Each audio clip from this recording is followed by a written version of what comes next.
One, two, one, two. God is always with you. He just needs you to accept Him in your life. I told you guys about meditation, and many of us have talked today about meditation, and it's one of the ways to speak to God. And I was one of the things that I was saying in our conversation. It doesn't have to be meditation. It could be a song. A song. People get. I guess you get a limit. You can say you get a vision through a song. If you feel it, and if God's talking through that song to you, let it be. Let it be that moment that you're using as a prayer. If you want a prayer, that's fine. If you want to read the Bible, go by all means. But it could be as simple as listening to a Christian song as one piece of meditation per day. That can be the conversation, the communication that you're having with Him. He's there. He's always there with you. Bologna was saying he no sabía quién era, that was helping him and guiding him. Well, sometimes that, even though when you don't ask, God's there. God's looking for you. God knows every bad that you've done. He has eyes everywhere, like they say. He's willing to help, but you got to let Him help you too.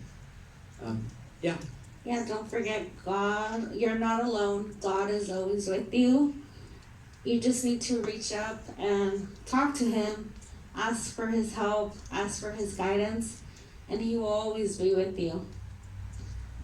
And when it comes to your relationship, same thing. You can ask Him, is this the partner for me? Is this who I want to be with for a while? Basically, or look for marriage. He is the answer.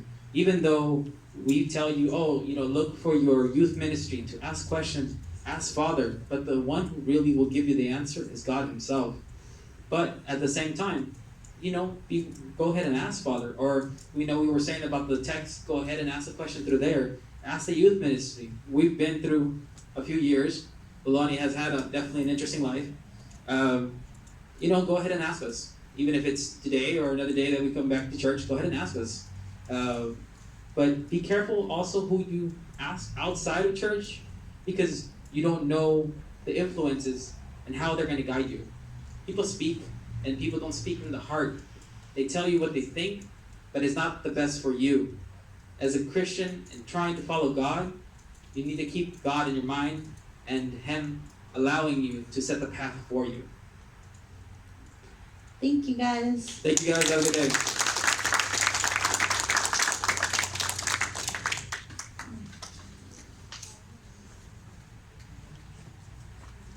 Alright guys, so right now what we're going to do is we're going to go pull up our phones again really quick, and we're going to use the same exact app that we used for Francisco and Fernando's preaching, and we're going to ask all the questions that we have, and Padre is going to help us respond. And while he does that, we're going to give you guys a piece of paper, and I'll let you know later on what we're going to do with that. Now, you don't have to use your name. You can use a pseudonym, you know that? Pseudonym. You can call yourself Wonder Woman, okay? Or Superman, or whatever. Use whatever name you want to use for yourself. It doesn't really matter. I'm going to listen to the questions, okay? Look at the questions. So feel free to use, it could be a number, could be something symbolic to you, or it could be your name if you want to. Whatever you prefer, okay? Vamos a ver. ¿Acaban de tener las preguntas? Si tienen una pregunta, si no tienen, that's okay. Pero if you guys have an important question that you want to know the answer to, now, if I don't know the answer, I'll let you know right away. I don't know the answer to that one, but I'll find out for you. You come on Fridays. We have the Fridays our youth group, to which all of you are invited from now on. Every Friday here at 7 p.m. You're more than welcome, please. Come to our youth group every Friday, 7 p.m. And then we'll have the answers for you by then, okay? But usually, the questions you ask me, guys, I have heard them dozens of times, hundreds of times through my ministry. So it's very rare that you can ask me something that I haven't answered to before. Okay? Let's see. ¿Qué preguntas tienen? If any. If you don't, that's fine. ¿Ya pusieron 5 or whatever? Whoever wants to ask the questions. Again, for your name, you can use anything you want. As long as it's something decent. Don't use it. Let's not do something indecent. You want to call yourself Donald Trump? That's fine. I mean, no, I don't like that. Please don't use that name for you.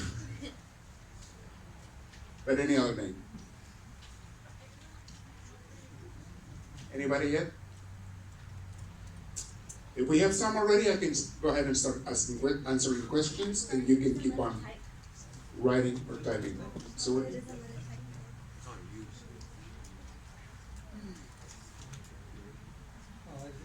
Sorry.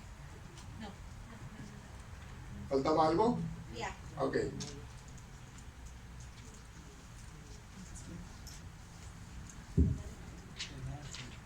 ¿Cuál se oye mejor, este o este? Este se oye mejor, ¿verdad? Puede ser este. For better sound.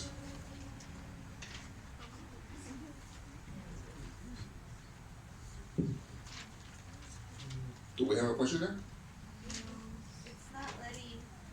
Can you guys type? No. It won't let you type? No. Uh-oh. Okay, it's not ready. Let's give it a minute, okay? In the meantime, go ahead and think of your question. What you're going to ask. Are you going to write it, okay? And I'm going to read the name that shows up there, like the name that you give yourself, which can be any name. Or it could be your nickname, your whatever they call you at home, if you like it. They call you baby, okay, fine, baby. If we have more than one baby, it's gonna be baby 1 and baby 2 and baby 3.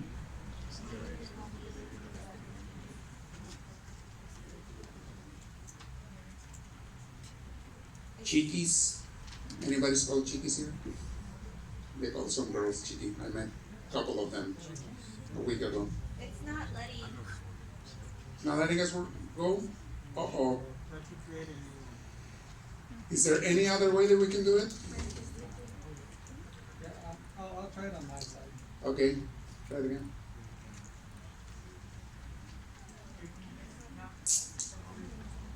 We could do the dinámica for the meanwhile. Okay. 'Cause it's not. So, keep that question in mind, okay? We're gonna do something else first, and then hopefully they will fix this, and then we'll go back to the questions, okay? But we're gonna do something else first. Okay? All right, guys. So everyone has a piece of paper. Can we all get up? Up. We're gonna try to do this as quick as possible because we still have one more person that's gonna preach. This is the last dinámica. After that, we'll do the questions, and we should be ready to do the raffle and ready to go. All right. So we are gonna turn around and go this side right here.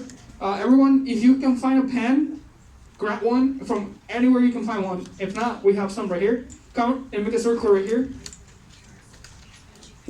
Come on.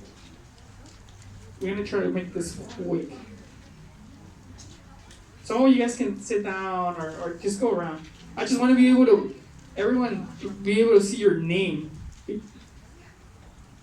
Alright, so what I want you guys to do while you guys do this is put your name in the give me a piece of paper.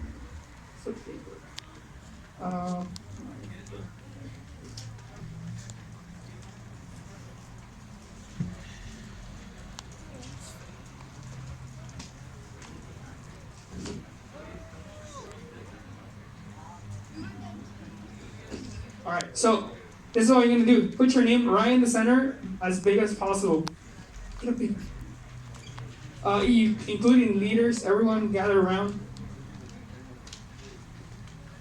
Alright.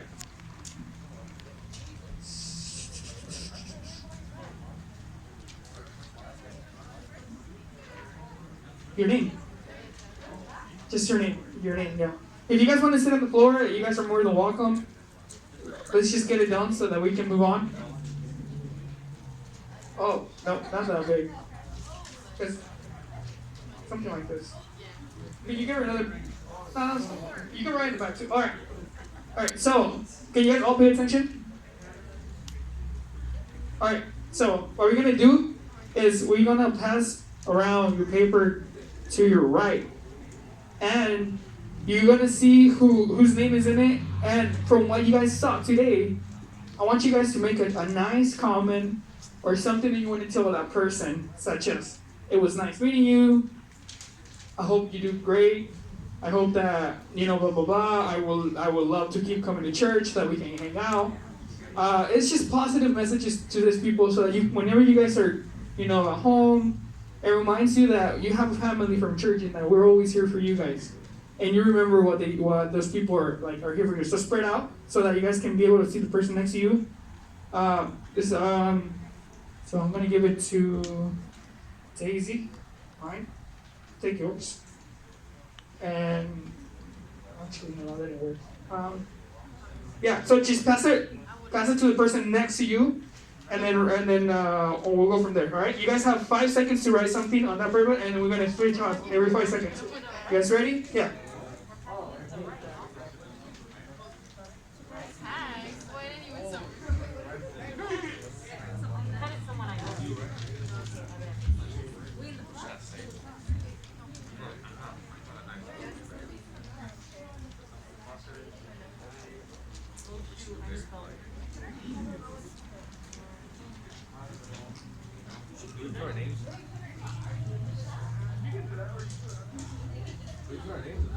You can put your name, or if you want to do anonymous, you can do anonymous too.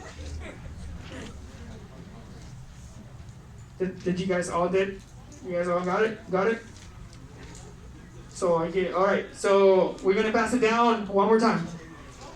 Actually, that's right. Here. Take it yours.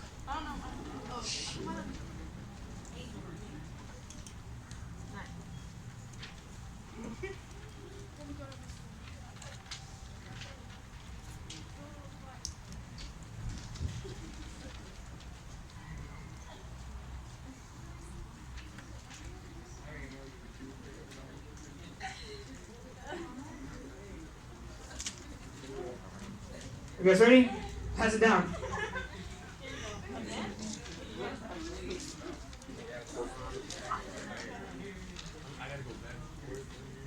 Yeah, you can just do it. Okay?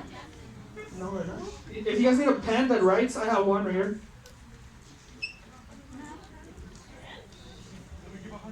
No. I'll let you guys know. All right, you guys ready? All right, pass it out. Pass. Just do it.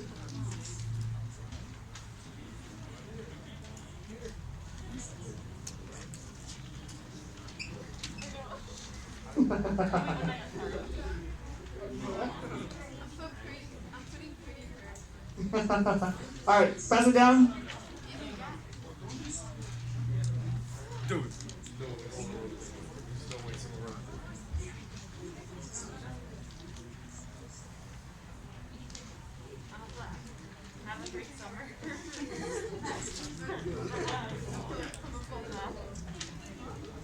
All right, pass it down.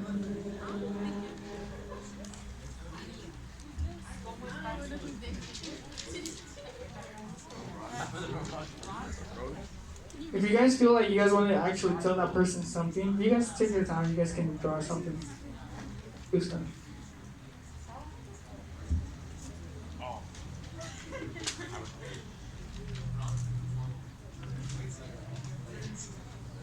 All right, pass it down.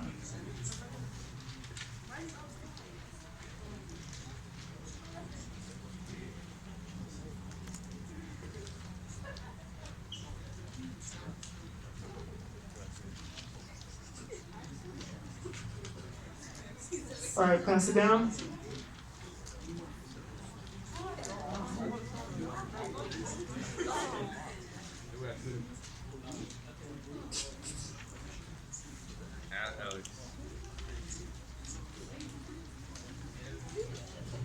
Just write something and pass it down.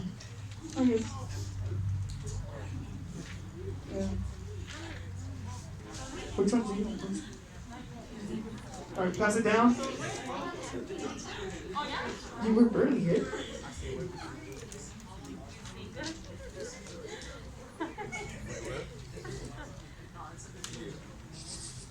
All right, pass it down when you're done.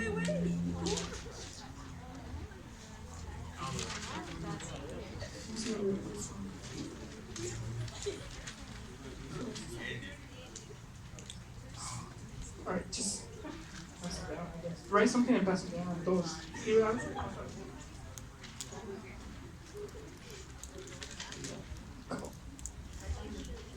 All right, pass it down. I know, but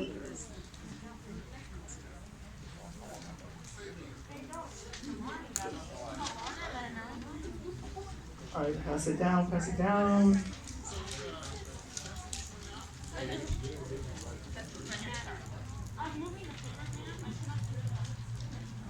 All right, guys, come on. We have to do this. Pass it down.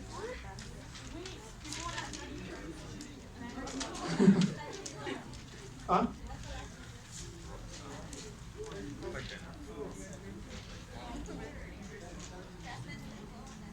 Okay. All right. So we have about 5 more minutes to do this, guys. So pass it down. Pass it down. We want to be able to get to everyone. Do the same procedure.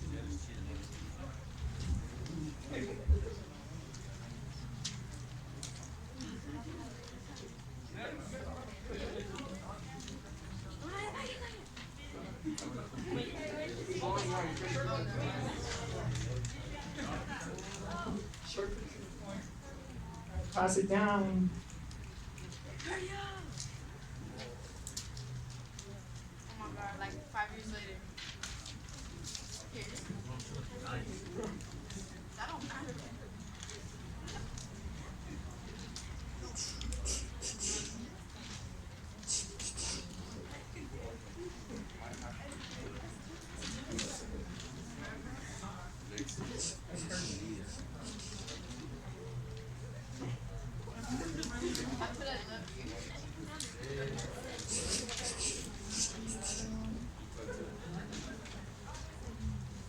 Pass it down. Pass it down. Good job. All right, we're almost done, guys. Come on. We can do this.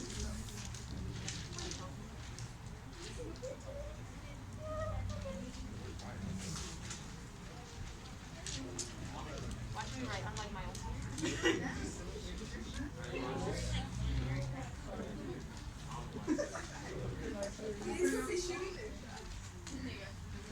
All right, pass it down. Pass it down. Pass it down. We're almost done. We're almost done.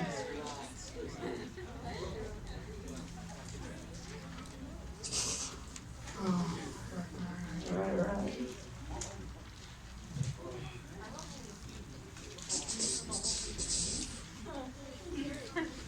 She has like 5.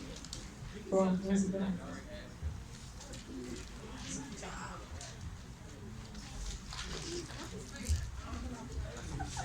The same person. Alright, while you guys do this, I'm gonna sing to you guys. Yeah, just-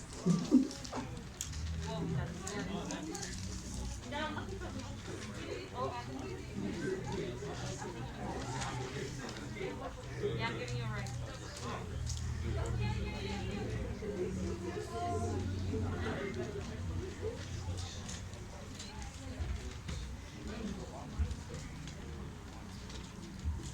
Alright, where are we? Come on. Pass it down. Pass.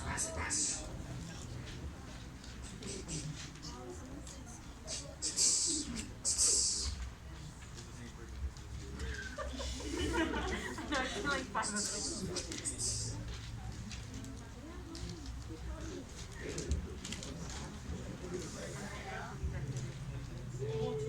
Can I get a hoya?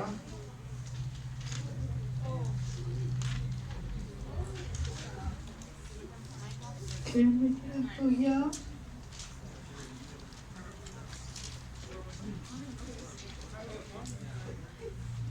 Somebody actually called me.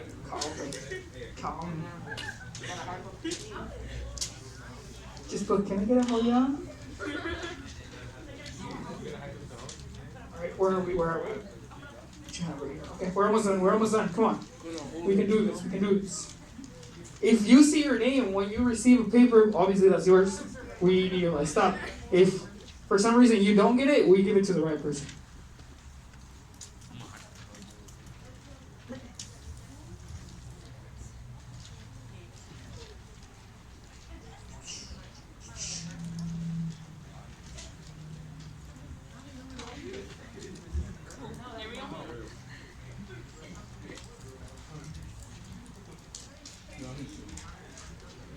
Oh wow, what's going on?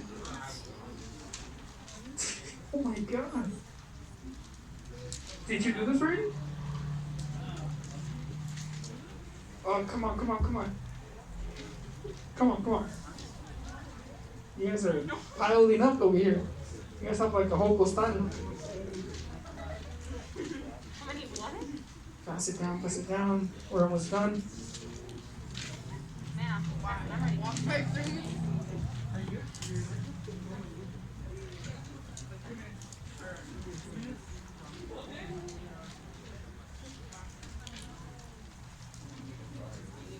All right. Where are we? Have you guys seen your paper yet? No. Not yet? Have you seen your paper yet? Jesus. Man, there's like 7 here. Someone put LOL.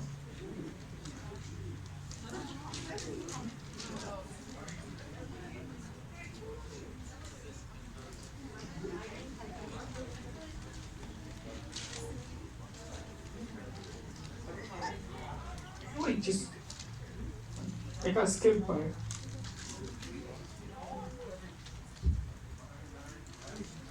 I guess almost done. Huh? You got yours? No. You didn't run it? Okay. Alright. Stop. We're actually we're gonna just give it to the person wherever paper you have. Just do one more and then give it to the person that it belongs to. Because it seems like some people are already like writing on papers twice. I don't even know how that happened. But we're done because we're gonna move on. Alright, so just go around and give it to the person that it belongs to. Thank you. Ashley? Who's Ashley? Okay? You're Cheetah. Okay, alright, so you got Brian El Chido. Is that one yours? Is that your writing?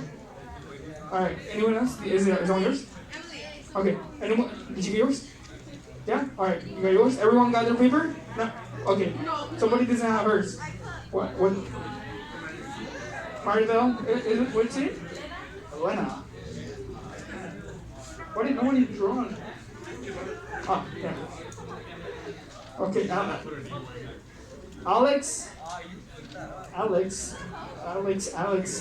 Who's Alex? You? Okay.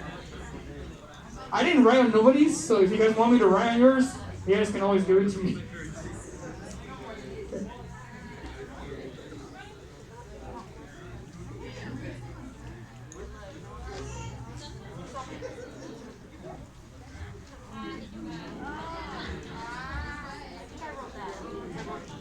Alright, so guys, now that you guys all got yours, let's go have a seat again.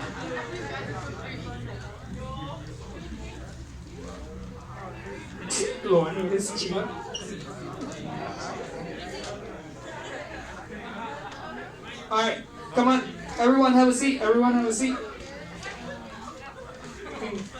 Yeah, we're almost done, come on.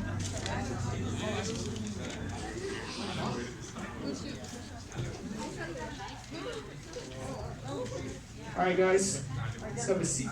We're almost done. So Someone said it needs to be nicer. I didn't even write nobody, so if you guys need me to like sign it or something. You are cool. Elsie. Oh, I did. I can write on everyone's. Alright, you ready? Okay. Alright, Monique. Projection, anyone? Projection? You do it? Alright, never mind.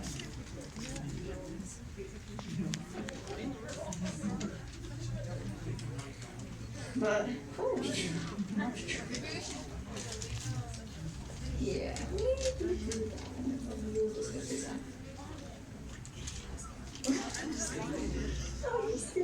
I'm good.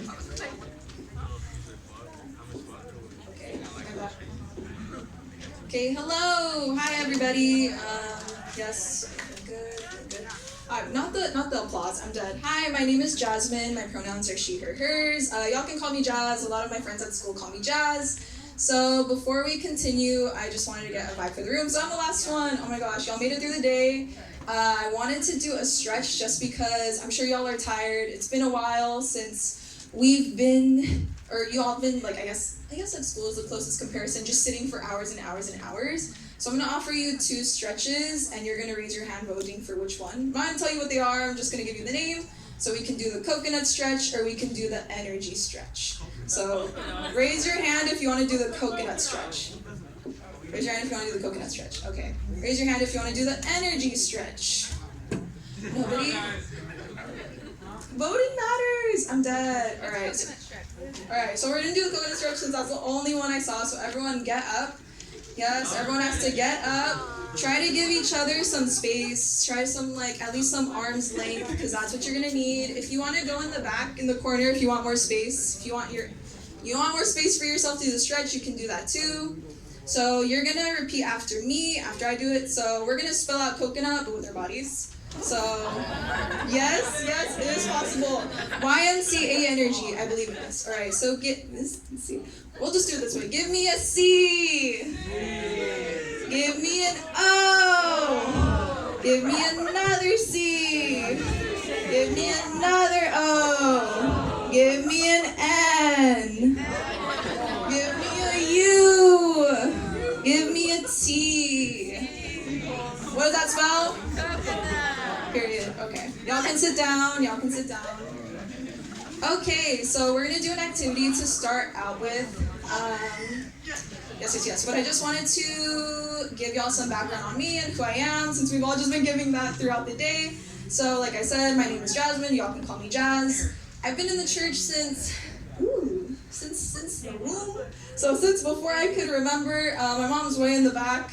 She's doing this gesture, so when she was pregnant. So I've been in church for 22 years. It's been a while, so some years I remember, some years I don't, aka my childhood. So we're gonna do an activity, but y'all need to be in pairs. So everyone get in a pair, and I'll give y'all 1 minute to do so. So sit next to somebody. We're pairing them up. Huh? We're gonna pair them up as we give them the JK, they're gonna pair y'all up. So in the meantime that they're doing that, I'll just explain what the activity is. So I'll just do it on this chart. So basically, there's gonna be 2 people. One person is gonna be facing the projector, the screen. The other person is gonna be facing that way. So if you're like, how do I do that? Just sit like this. Someone faces that way, someone faces this way. And you're all gonna be sharing that piece of paper. So the first person, whoever's facing the projector, is gonna give the other person instructions on how to draw something. So you can't say what it is. The only hint you can give is a shape, draw a circle. Now draw another circle inside. Now draw a square.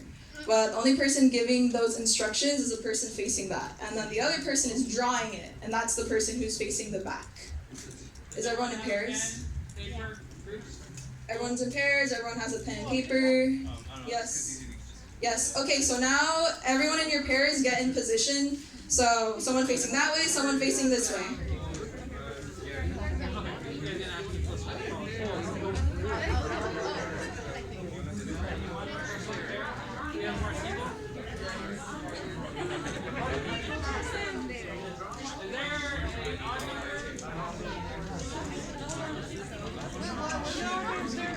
You'll see right now. So at least one of y'all has to be facing the picture of the Virgen at the back. So situate yourselves. Okay. Yeah. Just facing that way. One of y'all faces this way, the other faces a projector. Alright, everyone give me a thumbs up if you're ready. Yes. Okay, perfect. Beautiful. So I'm going to give you 1 minute to do this. The person giving the instructions, you cannot tell them what the thing is. You can only give them shapes. You can say like, put it a little bit above it, put a little bit below, and I'll be timing y'all. So just 1 minute. So starting now.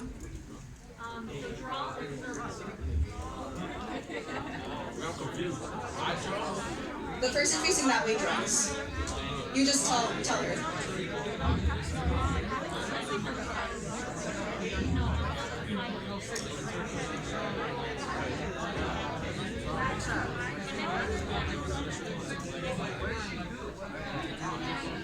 Yes. What? Yeah? If they guess it, they just have to draw it out. They have to draw it. No guessing.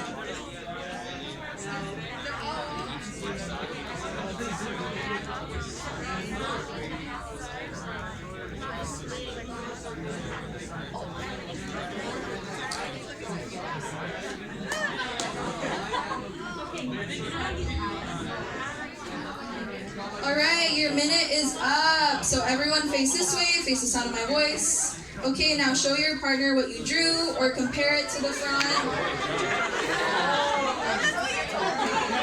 I think we have a bunch of artists in the room. Picasso could never.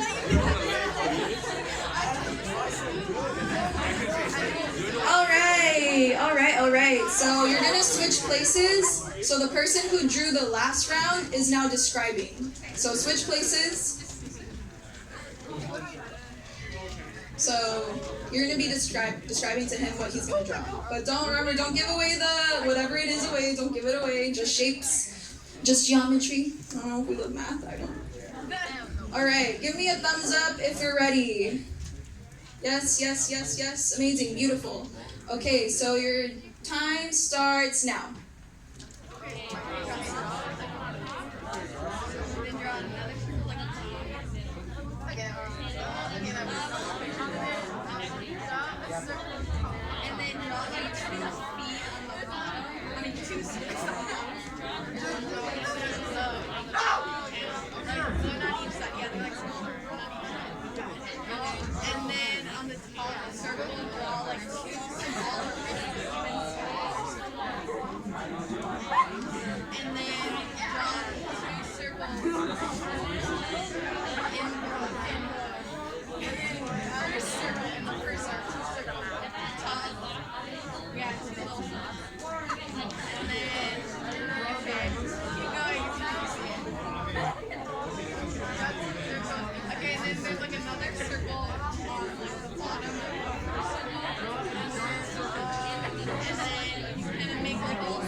All right, 10 seconds. 10, 9, 8, 7, 6, 5, 4, 3, 2, 1. All right, so timer's up. All right, now y'all can turn around and compare it to whatever it is that you drew.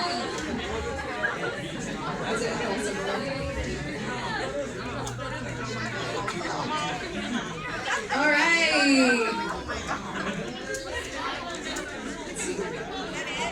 Yeah, that's it. All right. All right, so that's the end of the activity. So keep in mind what the activity is. It's not going to make sense until later, but just keep in mind what you just did. So we're going to go on. So the topic that I'm talking about is mental health and spiritual wellness. So we've heard a lot about mental health already today. Our dear Francis kicked off the retiro with a conversation about self-love and self-care. And I'll be repeating some of that content since it is so important and it is integrated into this as well. So next one. So normally whenever I do presentations, I like to start out with a quote that kind of sets the tone for what we're going to be talking about. So this quote is, in my view, the best of humanity is in our exercise of empathy and compassion. It's when we challenge ourselves to walk in the shoes of someone whose pain or plight might seem so different than yours that it's almost incomprehensible. That's by Sarah McBride. So essentially what this long quote is saying that one of the most beautiful things about being a person and existing and occupying this space is being able to provide care and empathy and love for somebody else, even if it's someone that you don't entirely know. It could be your friend, your sibling, your cousin. It could be a stranger too that you just say, I like your shoes, like just affirming them randomly throughout the day. So what is mental health? I know Francis talked about it today, so I hope something is still in y'all's minds. Does anyone remember anything that she mentioned? Y'all can still rack up those participation points. They're still there. Tickets still exist. Does anyone have any? Yes? No? We kind of checked out. That's valid. Okay. I'll just continue. So mental health is essentially, we talked about it being the difference between your physical health, your physical being your body, the body that you occupy, your mental being your mind, your emotions, your mental wellness, and things that you do to take care of that as well. Something that I wanted to emphasize is that although they are different, they are closely intertwined. So a lot of the times what you feel emotionally will affect how you feel physically. So if you're nervous, you feel like butterflies in your stomach. You're like, I feel like I'm a yak. I feel like I'm gonna be sick. I feel like I'm gonna burst into tears. Or I feel like I'm gonna pee my pants. Like that is something that you're feeling physically tied with how you're feeling emotionally. If you feel really excited, then you might feel like out of breath, or you just might feel really smiley, or you might just feel like my body feels good, my bones feel good. They really are closely tied together. So sometimes the things that you do for your body affects how you feel mentally, and vice versa. So I just wanted to emphasize that. One of the things about mental health, I also, still there. I also wanted to talk a little bit about emotions. So can some of y'all shout out any emotions? It could just be an emotion. Oh yes, go ahead. Happy, okay. Sad, okay. Mad, angry, okay. Hungry? Happy, hungry, happy, okay. I'm sorry, what? Depressed. Anxious? Okay. So, do we think there are positive and negative emotions? Raise your hand if yes. Okay, raise your hand if no. Okay, so would you believe me if I told you that there's no positive or negative emotions? Because negative kind of insinuates that these feelings, you should not be feeling them, and that you shouldn't be having them at all, period, versus good feelings and bad feelings, things that don't feel so great. So every emotion that you have is your body literally telling you that there's something happening in your life that you need to address or think about. So if you're feeling lonely, that could be something like, maybe I need to find a community. Maybe she needs a friend or something. It's alerting you to something that's going on in your life.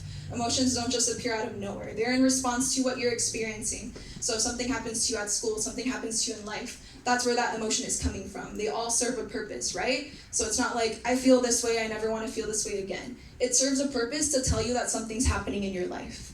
So all emotions, while some of them suck and don't feel so great, they are necessary because that's how you navigate life. So is it hard to talk about your mental health? Raise your hand if it's hard for you to talk about how you're feeling. Okay, it's a lot of us. Raise your hand if you find it not so hard, you find it pretty easy. Okay, that's valid too. So why do we think that is? There's a variety of reasons, but one of the reasons why it's so hard to talk about your mental health is it requires you to be vulnerable, right? It requires you to put yourself in a state of, some people say it's weakness, but it requires you to share your insecurities and fears and anxieties with somebody else.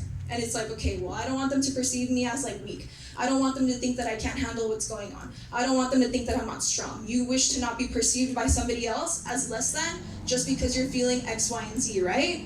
It's really hard. It's hard for me too. I'm up here and I'm just oh my God, going crying. But yes, it is a very hard thing as well. I think we're all, we're in church, bilingual Spanish. Most of us are identified as Latina, Latinx, Latino, Latina, and that's a very common stigma within the community, that it's hard to talk about mental health. It's you're sad, pick yourself up and move on. You're feeling this and this, why are you feeling like that? You shouldn't feel like that. You should be happy because of this and this and this and this. And regardless, the intention is to cheer you up, but we need to validate and acknowledge those emotions because they matter, because they serve a purpose to tell us something that's going on in our lives. So while it is difficult, it does serve a purpose as well to talk about it. And there is, no matter, even if you don't have someone that you feel like you can't talk to, you do. You literally do. You have God who will always listen to you and not judge you for anything. They'll love you for whoever you are, whatever you've done, and wherever you've been. They'll love you from the beginning to the end of your life, and then to your eternal life. So, next one. So, vulnerability. I just wanted to affirm the leaders who preached today because it takes a lot, as Lonnie said, a lot of guts to stand up here and to be able to share their story and the things that they've been through with other people just for the sake of sharing their message and hoping that it helps one of you or that it hits one of you. It takes a lot of guts It takes a lot of empathy and compassion for that. So I want to affirm all of them. Can we give them an applause, please? They did an amazing job today. I just want to affirm them, even though some of them are like, oh my God, I was so nervous. Y'all did a good job, because what did you do? You tried. And that's more than enough, right? That's more than a lot of people do. So one of the things about vulnerability is that it literally is in the Bible. So next slide. So this is from 2 Corinthians, and it says, "But he said to me, my grace is sufficient for you, for my power is made perfect in weakness.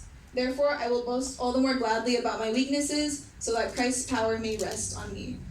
Literally right there, you could substitute the word weakness for my vulnerabilities, for my faults, for the sins that I've made, for the things that I regret, for the things that I'm anxious and insecure about, for my deepest, darkest things that I'm afraid to tell other people. There is strength in that, and there is strength in sharing that with other people, because through that, you can heal other people.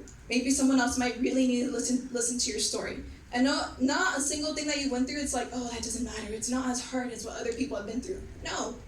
Every single experience you've had matters, and it makes up the story that all of you carry.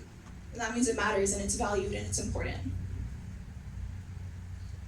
Next one is from James. "Confess your sins to one another and pray for one another that you may be healed. The prayer of a righteous person has great power as it is working."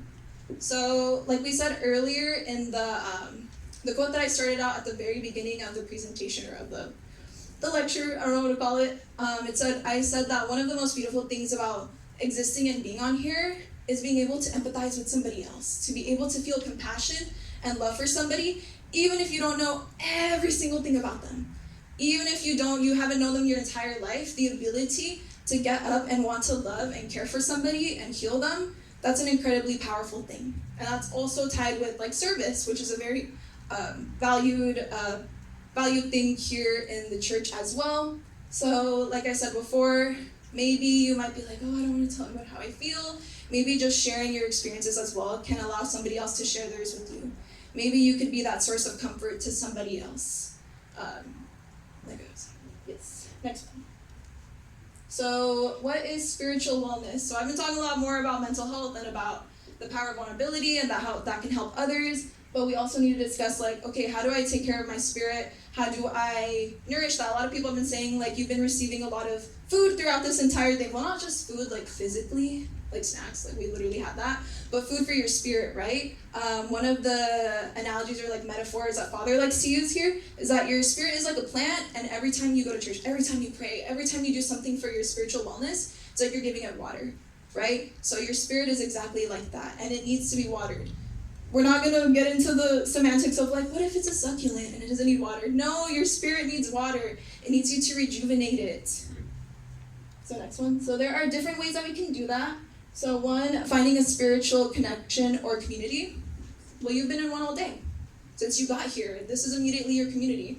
And that's one of the most beautiful things about being part of a church, is that you always have this community for you of people who are also going through things and are willing to be there for you and to care for you, even if you don't know them. Chances are, if you talk to anybody in the back or anybody here and you ask for someone to pray for you, they will do it, no questions asked. They will do it. They don't need to know exactly what you're going through. They'll do it regardless. They'll do it even if you don't ask them. And that's one of the most beautiful things about empathy and compassion and caring for others as well.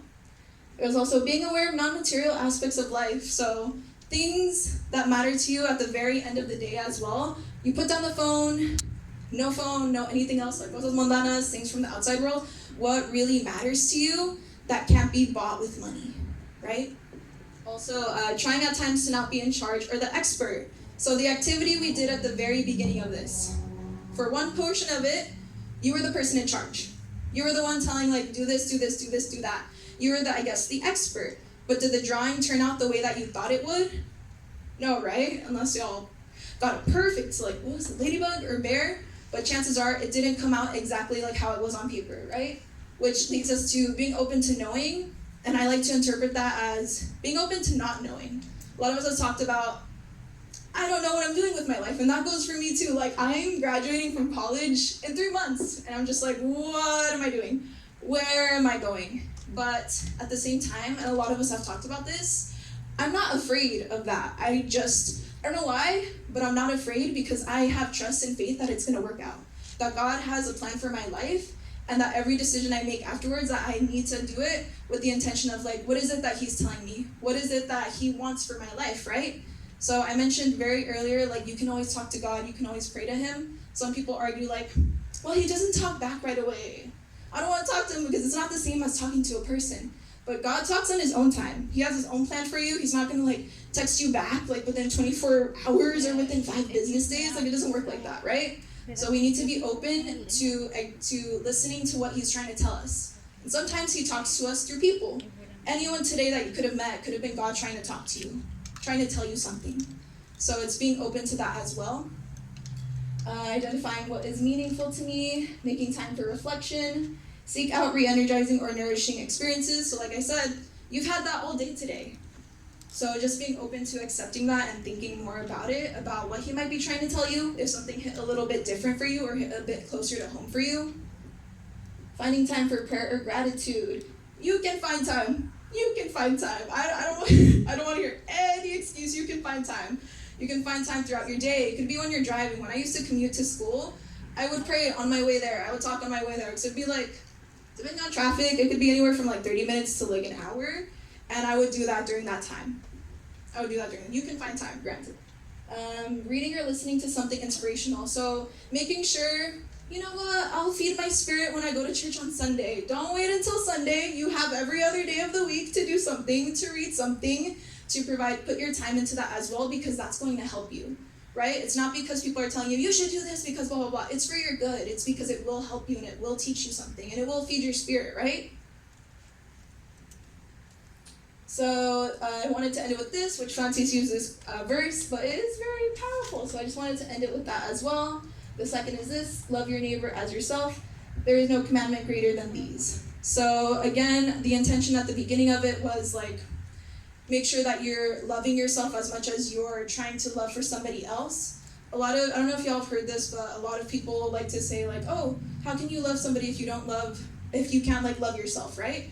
I don't really like that specifically because it almost insinuates like you're not deserving of love, which is not true. You are deserving of love and you are greatly loved. Even if you don't believe it, you are. 24/7 from the beginning of your existence to the end of it. And at the same time, I just wanted to end it with this as well, to think more about like, how are you treating yourself? Are you giving yourself grace? Are you giving yourself forgiveness for mistakes that you've made? Are you recognizing and validating those emotions that you have? Because it's not about, let me process through this emotion and then forget about it and then get over it. It's let me acknowledge it, let me validate it so I can cope and grow through it. And you're not growing through it alone. So thank you.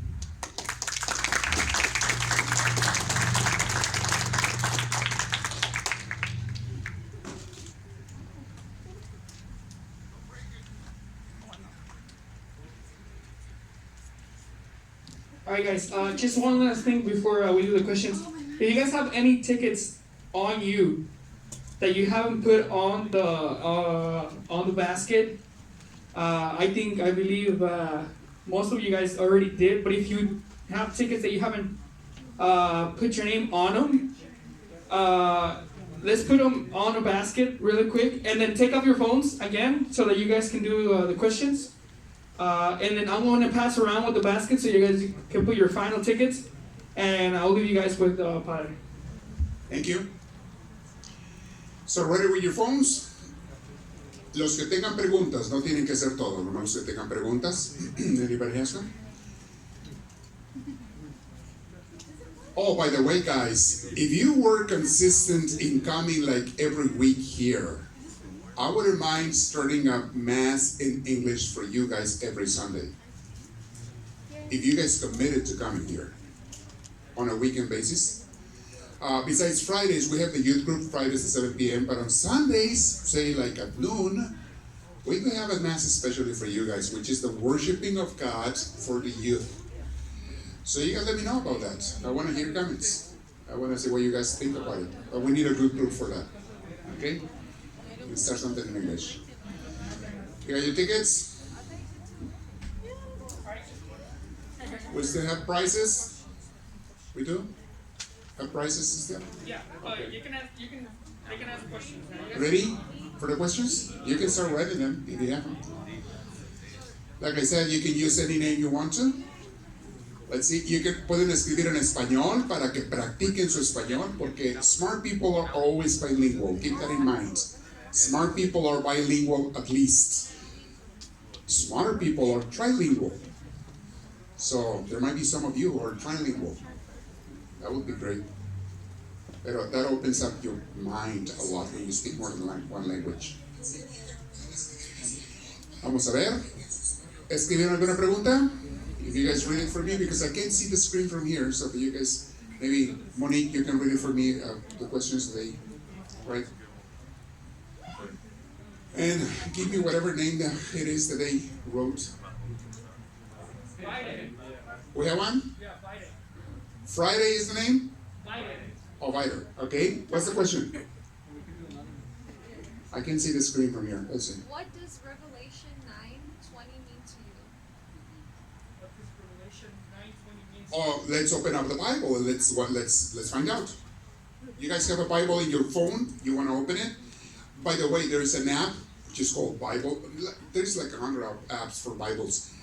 Not all of them are good. In English, the Bible version that I recommend is the Good News version. The NBI, well, in English is NIV, New International Version, so another good one. And if you can get the Amplified Bible, it's excellent because it explains every part for you, okay? So let's go to Revelation what? Now, let me tell you in advance, Revelations is not a book to start with. If you don't know the Bible yet, don't even go to Revelations because you need to take classes in order to understand it. So if it is something simple for you, I can explain it to you right now. If it requires for you to have knowledge of the book of Revelation so that you can understand the verse, I won't even go there because it is a lot. It is not what people think. Revelations is nothing to do about the end of the world, about the beast coming back, about this and that. It's not about that, and many people don't know that. They watch too many Hollywood movies, that's the problem. Hollywood misleads you totally. The movies are not telling you what Revelations is about, okay? But Revelation 9:20. Somebody stole my Bible. Where is it? Oh, over there.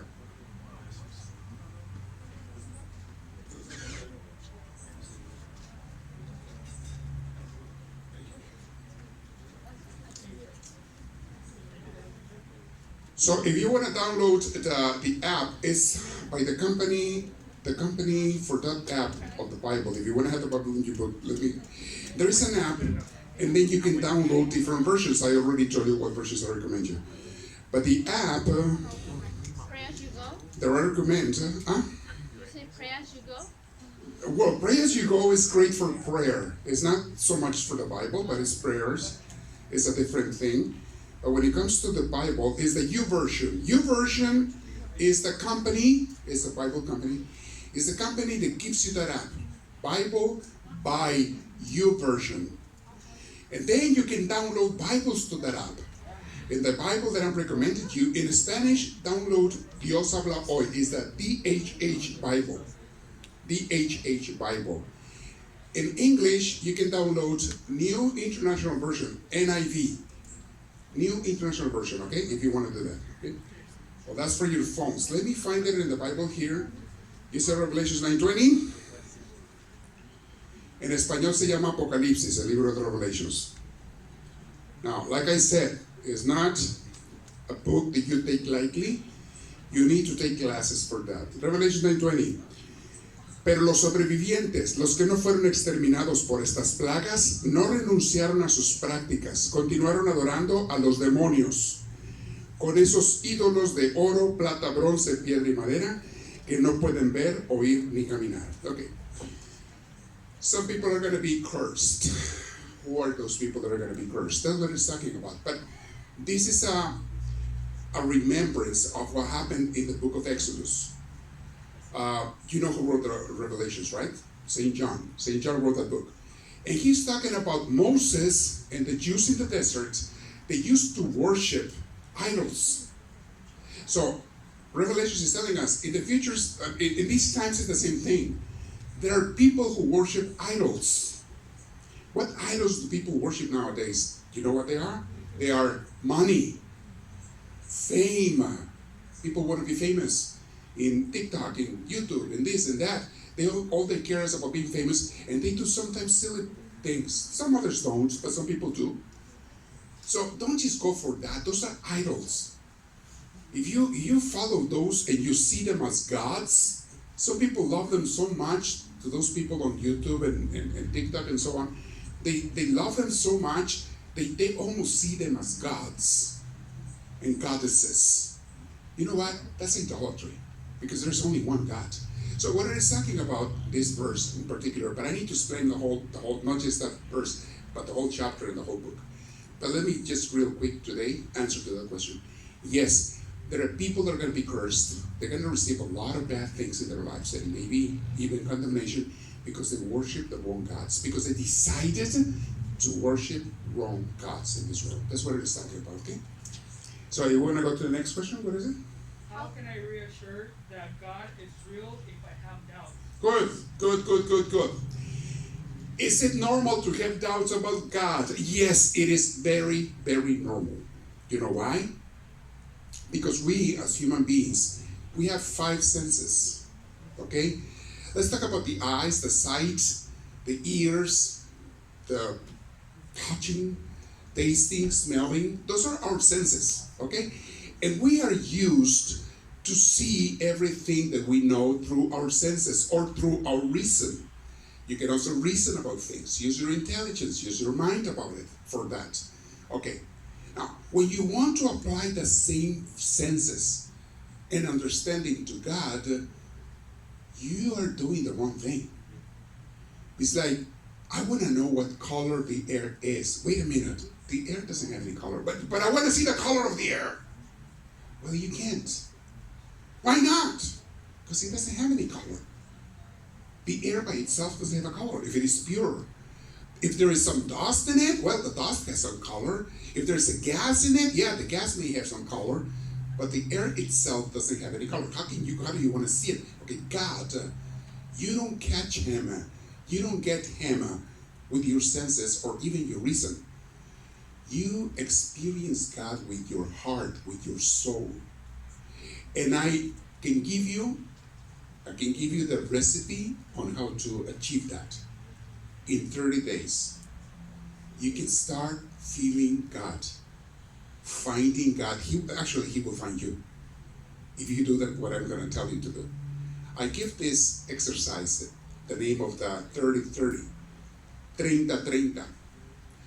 Por 30 días, you're going to pray for 30 minutes every day. And you're going to ask God whatever questions you have. You're going to spend time with him in a quiet place. And you're going to tell him, this time is for you. Just you alone. And I don't even know if you exist, because maybe that's the doubt that I have. I don't know if you exist, God. But if you do, show me. Show me how can I see you, even if it is not with his eyes. How can I see you? How can I feel you? How can I grab you somehow? Before 30 days, he will communicate with you in a way that you will have no doubt whatsoever. Just try it and you'll see. I have given this to hundreds of people. They always come back and tell me, I found him. But I know how it is. He found you. He found you because you were willing to do the little sacrifice of searching for him. God will only be found by those who really search. Those who really want to meet him and know him. If you only go looking for him one day, he's going to know that you're not serious. You are not being serious. God, I want to know you today and right now. Show it to me or I won't believe in you. Come on, stop playing with me. I don't play those games. He will tell you that. You won't even hear him, but he will say, I don't play those games. You're not serious. You will show me that you're serious, that you want to really get to know me, if you stay for 30 minutes every day, 30 days. And before that, sometimes you don't have to wait until the whole month. Before that, he will show himself out to you. So yes, how do you know God? Not the way you know material things, not the way you know other human beings. And pretty soon, when you least expect it, he will show himself up to you in a way that you have no doubt. You're actually going to be surprised, very, very pleasantly surprised. You're going to go like, oh. That's going to Janet was telling us about an experience she had with Santa Teresita and God through the roses. Remember what she said about the roses? I have been teaching that for many years because I had that experience myself when I was in the seminary before being a priest. A little bit over 30 years ago. I had doubts, very strong doubts about whether I wanted to go on or not in becoming a priest. I wanted to maybe do something else, something different. Maybe go someplace else, be married, find a good job, make good money. That's the temptation that I had then. But I did a prayer, and I asked Santa. It's a long story. I have it recorded in a CD, in an audio. I can share it with you some other time, but it's long. The story is long. I asked for roses, and that was very difficult. Janet was very simple. She asked for a red or a yellow rose. I asked for 2 yellow roses, 2 white roses, and 1 red. No, 2 yellow, 2 white, and 1 red. Yes. And I have them there with me, those roses. And I prayed a novena for 9 days. I received exactly those roses that I was asking for. I got it. I made it very difficult for God. It has to be this way. 2 red ones, 2 white ones, 2 yellow ones, and 1 red. It has to be that way. Or else it's not the sign that I'm asking for. I got it. And I dare you to do that. And it was her, Santa Teresita. If you keep coming, guys, you're going to hear her story. She was a young girl. She went to become a nun when she was 15. Some of you guys are 15 or barely over 15. She was 15 when she went to a convent. And she died when she was 24. Very young. And by then, she was such a saint, a loving person who loved God above anything else. She's a beautiful example for the youth. But you'll hear about her in the future if you keep coming, okay? Which I hope you do. I told you, every Friday is our youth group, 7 p.m. All Fridays here, 7 p.m. They meet upstairs. And the same teachers that are here with you, they're going to be giving you talks. And Diacono Jose, Dico Jose, they lead you and guide you through many teachings, okay? So I hope I answered that question. How do I know about God if I have some doubts? Well, ask Him. And if those doubts are specific about Bible things and so on, ask us. That's what we do. That's what we study. But if you want to meet God in person, ask Him. You don't need to tell anybody else. Just you and Him. And He will show Himself up to you. You'll see. Because He's hearing you. I dare some people to ask God, God, if you really exist, show me the way. Show me how. Explain it to me, or let me see you in whatever way you want me to. I want to capture you. I want to hold you somehow. And He comes to them. But after you spend a few days, maybe a few weeks, like I said, 30 days at least, looking and searching for Him. If you really look for Him, He will find you. He will find you. You won't find Him. You just have to be ready. He will find you. Now, like I said again, if it is a specific question about God, ask it. I'll be happy to answer it about that. Yes? There's a lot of questions. Oh my gosh, it's a lot of questions. Okay, sorry. Listen, guys, I'll make this deal with you. If I'm not able to answer those questions here today, we can do it on Fridays. We can do it later on through the class. I can come one Friday to the youth class, or you come to my class down here, downstairs. I'll be just answering questions. And make sure you listen to my YouTube channel, Misioneros del Amor de Dios. Go to that course called Preguntas y Respuestas sobre Dios. It's in Spanish, pero ahí van a encontrar respuestas quizá a muchas preguntas que ustedes tienen. Because that course, that course, I gave it for youth. I gave it for you guys like 2 years ago or so. I prepared it for you, knowing what kind of questions you guys have. So it's there on YouTube. Find it on YouTube. You can do it. Okay, since there are too many, you pick the ones that you think most of them have. That might help the majority of them. Okay, So a couple of the majorities were, what are your thoughts on homosexuality and what does God think about homosexuality? What are my thoughts about homosexuality and what are my things about it? Okay, let me tell you what this thing. I've been dealing with giving counseling to homosexuals, both men and women, through many years. I mean, since I was young, I was in the seminary, I was giving counseling to many homosexuals. I have friends that are homosexuals openly, and I have no problem with that. The thing is this. Homosexuality, in what I have found through the years, and I have studied a lot about it, and like I said, I've been a counselor to many of them.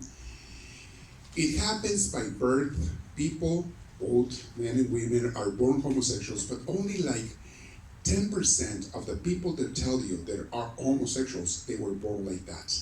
That they cannot change. They were born homosexuals. Period. That's them. Okay. The other 90% of the people that call themselves homosexuals, they became homosexuals. They were not born homosexuals. For different reasons. That's long stories, a long study. They became, through their lives, homosexuals. For different reasons. Does God love homosexuals? Yeah, just like anybody else, like heterosexuals. He loves everyone. Everyone is his creature. And if you love God, hey, he doesn't stop anybody. So that is very clear. Should we promote homosexuality? Let's make the whole world homosexual. No, that is wrong. That's not okay. The normal way of being, according to nature, although there are exceptions, like I already said, there are born homosexuals. Some specialists say that even some animals may be homosexual, some animals too. It happens. Okay, we're nature. We're all nature. But the majority of homosexuals were made homosexuals. They were not born like that. Okay, it's not the normal way. How are we going to procreate and have children if we were all homosexuals? How would that happen? It wouldn't. It's not the normal way of nature. But some people are born and it's not their fault and they deserve all our love and respect just like anybody else. They're just like anybody else. They deserve all the love and respect that anybody else deserves, okay? So that's what I'm saying about that. We have people that come to our church that are homosexuals. As long as they're respectful like anybody else has to. Heterosexuals have to be respectful of everybody else too. Everybody. As long as they're respectful, they're not doing anything wrong, everybody's welcome. I want you to understand that. Okay? Because God loves everyone. Is that the question that they asked? Yeah, and okay. what does God think about homosexuality? Okay, that's it's his children. Homosexuals are the kids of God, the children of God, like anybody else, like I am, like you are, like everybody else is. Simple as that. Okay? Another question is, do people who commit suicide really go to hell, or is it their hell on earth? Good question. Do people who commit suicide go to hell? Now, some religious leaders have told us through the centuries that people who commit suicide don't go to heaven. No, that's not true. A lot of people who commit suicide, they didn't know what they were doing. They were desperate. That's the word. Desperate. Totally desperate. For different reasons.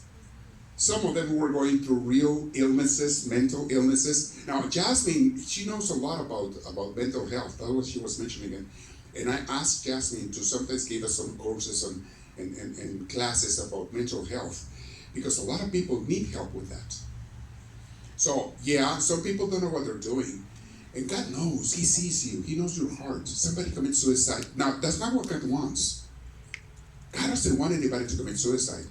But that doesn't mean He's going to condemn everyone who commits suicide. Do we understand each other? That doesn't mean He doesn't love them, people who commit suicide.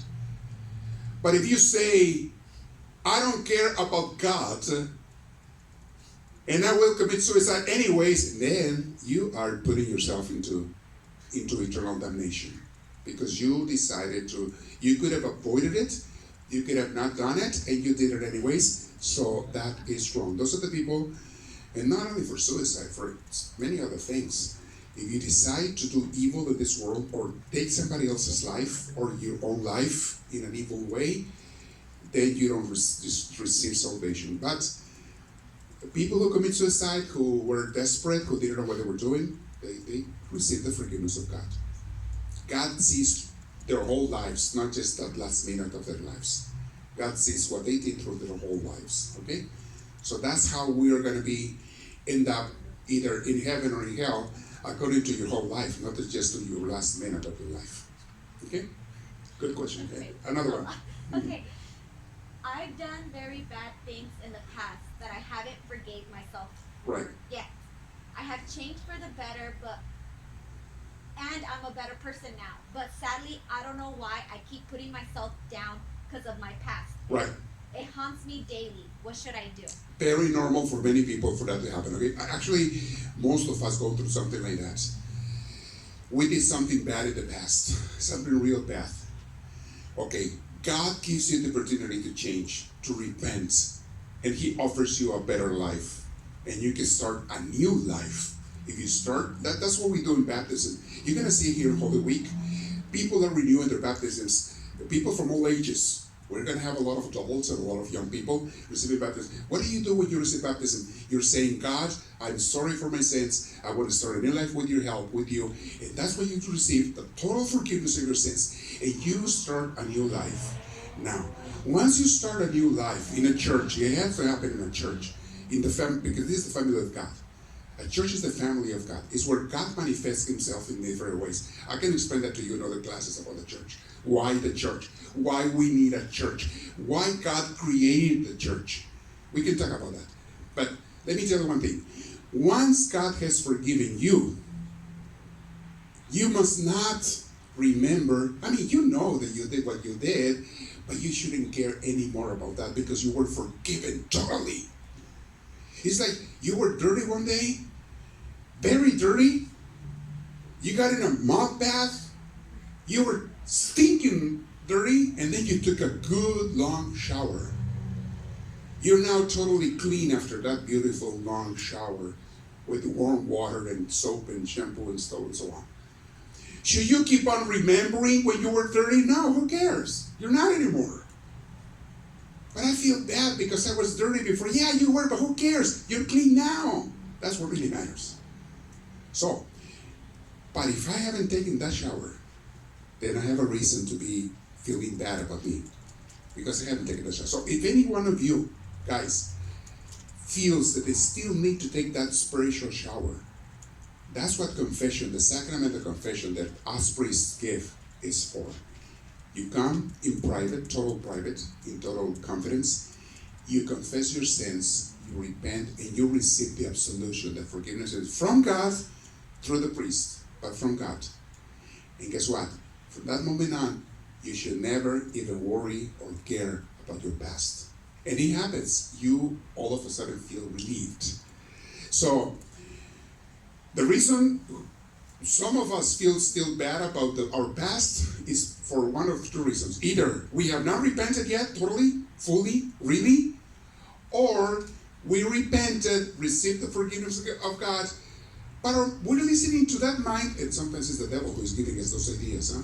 Sometimes it's the devil giving us those ideas. Oh, you're not deserving, you shouldn't be a good person, you're bad because of your past. Don't listen to those lies.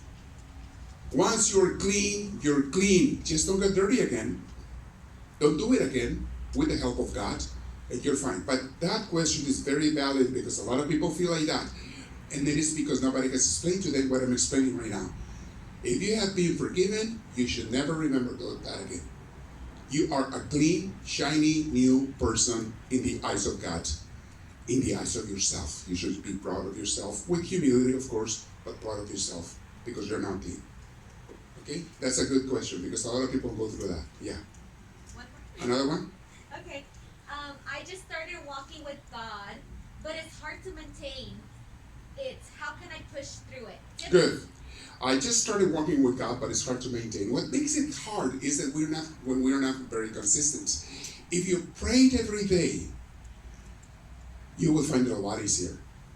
And let me tell you one thing. Walking with God is a little bit difficult sometimes, and I highlight a little bit because not that much. Walking with God is a little bit difficult sometimes, but deciding not to walk with God is miserable. That is not only difficult, that makes your life miserable. And you see a lot of people who decided to abandon God, their lives are miserable. So it's a lot worse. So I'd rather take that a little effort. It's like taking showers again. Yeah, it takes a little bit of effort to take showers every day. Yeah, it's a little bit. It's not that bad. But you're always clean. And it's beautiful.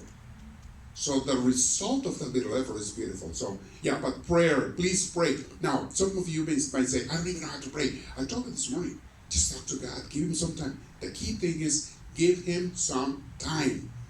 That is the key thing. You find the time in the day. Now, who was just telling us? Yeah, Jasmine was telling us, you do have the time if you want to. You have time for whatever you want in your day. If you really want something, you'll find the time. Just try to think how many hours a day you spend on your phone.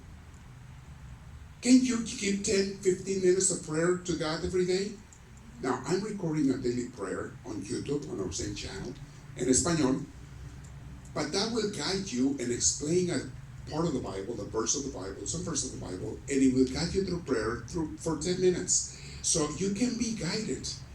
There are many places also online. Let me just recommend you the good ones. They will guide you through prayer. So there's no excuse. With today's technology, you have all kinds of helps all over. So, yeah, it's a little bit difficult, but it's a lot worse not to follow God. It's beautiful too. You heard our speakers today, testimonies, their lives. They were witnesses to how they've been going with God through their lives and how that has made a change in their lives. It's beautiful. So yeah, but it's a good question. Thank you. What is the next one? The one that you consider that some people haven't? Is it bad to come to church if you don't feel anything towards God? Can you take a break? Can you take a break? Well, that's like taking a break from eating. Is it okay to take a break from eating? I would ask you, how long a break? A day? Well, no, I don't think you're going to die if you don't eat for one day. Well, I don't want to eat for 1 month. Oh, then I would worry. Are you sure you want to do that? So taking a break from coming to church is like taking a break from breathing or from eating. Your body won't die, but your soul will. If you take a break from God. Now, some people say, but I don't feel anything when I come to Mass, when I come to church. Okay, speak up. Tell us. If I have a lot, because let me tell you one thing, we try to make Masses as rich in teachings, in prayers, in songs, in everything, so that we can all connect with God. And most of the people do connect with God in our Masses. Our Masses are not like any other churches. They're different. And those of you who come here know what I'm talking about, especially the ones who have been able to compare with other churches.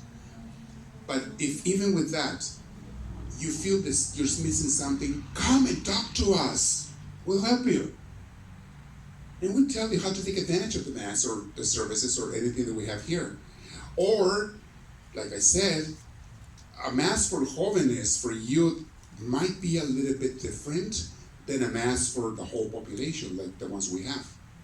The Masses we have are for adults and for youth and for kids. And it is difficult to make it pleasant and appealing to every generation. It's not very simple. But if we had a youth Mass, then we can specialize the messages and the style to you guys. So again, speak out, tell us. Tell any of our leaders. We're going to see how we can improve things for you. You might tell us, you know what? My problem is that my Spanish is not that good. Okay, now you spoke up. Let's see what we can do about that. Maybe we can do another Mass bilingual. Maybe we can do it, we have enough people, an English Mass. Yeah, but speak up, tell us. Okay? But yeah, sometimes you don't feel like, because, or you're expecting something else. If you want a Mass where people are going to pass on hot dogs and burgers and stuff, well, no, the Mass is not for that. Well, I don't like it because I like hot dogs and I want to eat that. Well, yeah, but not here. You know what I'm saying? It is for something else that is much better. Okay? All right. Hey, what's the next question? There's so many. They're so good. Just pick the ones that you think are going to help the most. If love is unconditional, why does God? If love what? Okay. If love is unconditional, why does God love the conditional with conditions? Why does God love with conditions? And how can he cast internal punishment for crimes that don't last forever? Internal punishment for crimes that don't last forever? How can he cast internal punishment? Oh, eternal. Eternal punishment. Okay, let me tell you one thing. For crimes that don't last forever. That's one of the questions that a lot of people have that don't understand about God. Let me explain this to you. God's love is unconditional. And he does not punish anybody. Listen up, I'm going to repeat that again. He does not punish or condemn everybody either for eternity or for 1 minute. And I'm going to explain that a little bit more. But let me repeat that so that I'm very clear. God does not send anybody to hell. I don't care what some preachers will tell you. I don't care what you hear or listen to on internet, on social networks from other preachers. That's not what Jesus tells us that God does. Now, that is not to say that nobody goes to hell. But let me repeat it. God does not send anybody to hell. Hell, eternal damnation, we can explain that later on in a different class.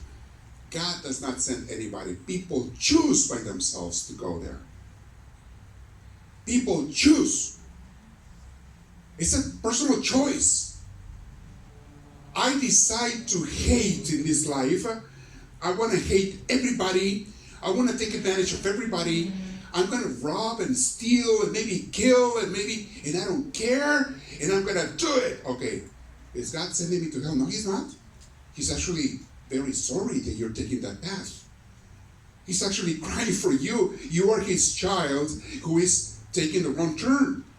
Like the graphic that we saw online earlier on today. God is going to be crying when you go to hell. He's not going to send you. He's going to be crying on your way all the way down to hell. It's like a dad, a father, or a mother whose 18-year-old child says, "Mom, Dad, I know you love me. I know you want the best for me, but I don't care. I'm an adult now. I'm free, and I'm going to be doing drugs, and I don't care what you want." Let me ask you, did that mother and father send their kid to drugs? Or she chose that? Is that mother or father going to be happy that their child chose that path? I don't think so. Sometimes they're going to be mad because they're humans. God doesn't get mad, but he does get sad. He gets very sad when people go to hell. And no, answering to that question, God has never sent anybody to hell, regardless of what you hear in prayer, in preachings. People choose to go there. Now, language. The Bible says sometimes that some people were sent to God. Yeah, we'll explain the Bible language later on, especially the Jewish Bible language, why they used those words, how they understood God before Jesus. Because when Jesus came, he explained things to us, everything else that I'm telling you now. Okay? So the question is very valid. God's love is totally irreplaceable. He doesn't change it. Let me tell you one thing. He loves those people in hell. He loves them the same as he loves the saints in heaven. He has the same kind of love, the same strength of love for both of them. But for the ones in heaven, he's very happy. And for the ones in hell, he's crying. Those are his children too. And he suffers because of them. So it is unconditional, his love. He doesn't send anybody to hell. He doesn't give eternal damnation to anybody. People choose that. And God remains behind, stays behind crying. See? There's an answer to the things. And I can explain all of this to you with Jesus' words himself in the Bible. I did John 3:17. I did not come to condemn the world, but I came to save it. I want everybody to be saved. Jesus said it himself. I don't want anybody to be condemned. Then you go to John 12. He repeats it again. I'm not condemning anybody. I want everybody to be saved. But please do accept it. Please do believe. Please accept salvation, because I cannot force you to be saved. That is one thing. God will never force anybody to go to heaven. He will not force you. That's why a lot of people go to hell, because they're free. And God stays crying. Very good question, though. Thank you for whoever made that question. It's a very good one. And there's each one of these questions, they require half an hour or 1 hour of explanation. But this is not the only time that we're going to see each other, hopefully. We're going to have more retiros. We're planning to have another one like this in the summer. Another retiro in the summer. Do you want us to take a And picture? the classes every week. Yeah, go ahead. Do you want us to take a picture and then email them to you, or like? But how do I answer it to them? And YouTube. Do keep a record of them, please. Keep a record of them somehow. It'll stay here. Okay, you'll stay there. And through the classes, Diacono Jose is going to be with you every Friday. He can be answering those questions for you guys. I am going to be around. I'm not going anywhere. We're here every week. Come to the classes. Come to the youth classes. Some of you might want to come to the adults classes here on Fridays with me. And right there and then at the end of the class, you can answer questions. These or any other questions, you can ask them. I always give them time to do that. So yeah, but I just gave you an example. How there is answers to our questions of faith. Faith is not illogical. It's totally logical. It's God. People don't understand. They are the ones who make it illogical, unreasonable, the ones who don't understand. But they do have an explanation. Okay, now we're going to the rifa, the tickets, and we're around. You can keep on asking your questions. Send me those questions. And now, I wonder if we can put them on YouTube. Do you guys watch YouTube? Who uses YouTube? Let me see hands. Or do you prefer Instagram? What do you prefer? Who does Instagram? Not very many. I'm trying to find ways to stay in touch with you and answer those questions, guys, okay? If you give me ideas, give us ideas, and we'll see how we can connect and have a community and talk to one another, okay? Well, guys, we're almost getting to our last part of the retreat. We want to thank Father Carlos, because if it wasn't for him, we wouldn't have this beautiful church that we have. He dedicates a lot of time and a lot of effort towards our community and towards our youth ministry. I hope that you guys keep coming to our church, because it's very nice to see that we have a youth, being led by good people who have very good teachings. And right now, what we're gonna do is that if you guys can all pull up your tickets so that you guys can have them ready. But before we do that, I want to ask all the leaders if you guys can stand up. All the leaders, if you guys can just stand up.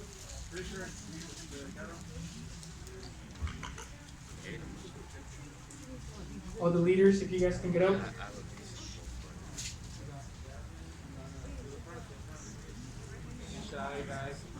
So I want you guys to not applaud, because we do this for God. It's not something that we do from our hearts, but it does take a lot of time to prepare. We did it months before this. So I just want to thank everyone here for being here, and I'm sure that God thanks us too for helping with this church. But we just want you guys, if you remember our faces. If you guys ever have any questions, we're more than welcome to guide you guys. If we don't know the answer, we can always go to the leaders, take you guys there. But if you guys do have questions, or you guys have anything that you guys want us to do for you guys, we are more than welcome to make it happen. We used to have a big youth group a couple years back. Now it got smaller. I know the leader right now is Diacono Jose, but we used to have gatherings. We used to have picnic days.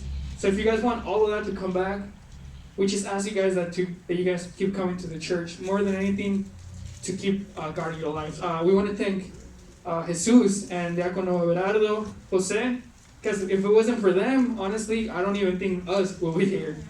So thank them. I'm going to give applause to them, actually. And I'm going to pass the microphone to them so that I can actually do the raffle. Thank you, guys. Thank you guys for coming. Okay, you guys ready? You guys just think